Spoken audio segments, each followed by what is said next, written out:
কোরআনের অনেক জায়গায় আল্লাহ তাআলা নিজের পরিচয় দিয়েছেন।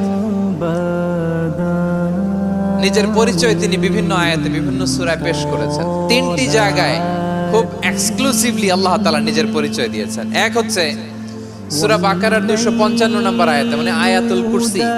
এর মধ্যে 9টা বাক্য আছে, 9টা বাক্য মিলে একটা আয়াত।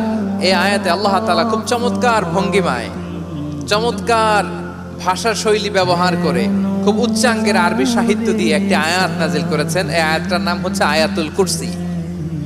বিশ্বনবী বলেন, মান ক্বারা আয়াতুল কুরসি দুবুরা কুল্লি সালাতিন মাকতুবাতিন লাম ইয়ামনাহু মিন দুখুলিল জান্নাতি ইল্লাল মাউত। প্রত্যেক ফরজ নামাজের পরে যে আয়াতুল কুরসি পড়বে তার জান্নাতে যাওয়ার ক্ষেত্রে আর কোনো বাধা থাকে না, একটা জিনিস ছাড়া, সেটা হচ্ছে মৃত্যু, মরণ। লোকটা মরে না তাই জান্নাতে যায় না, মরলেই জান্নাতি। এই আয়াতুল কুরসির এই আয়াতে আল্লাহ তাআলা খুব স্পষ্ট ভাবে নিজের পরিচয় তুলে ধরেছেন। আবার সূরাতুল ইখলাসের ভেতরে আল্লাহ তাআলা খুব চমৎকার ভঙ্গিমায় তিনি নিজের পরিচয় তুলে ধরেছেন। অনুরূপ ভাবে সূরা হাশরের শেষ 3 আয়াতেও আল্লাহ তাআলা খুব চমৎকার ভাবে নিজের পরিচয় তুলে ধরেছেন। আওয়াজ করে পড়ুন সুবহানাল্লাহ।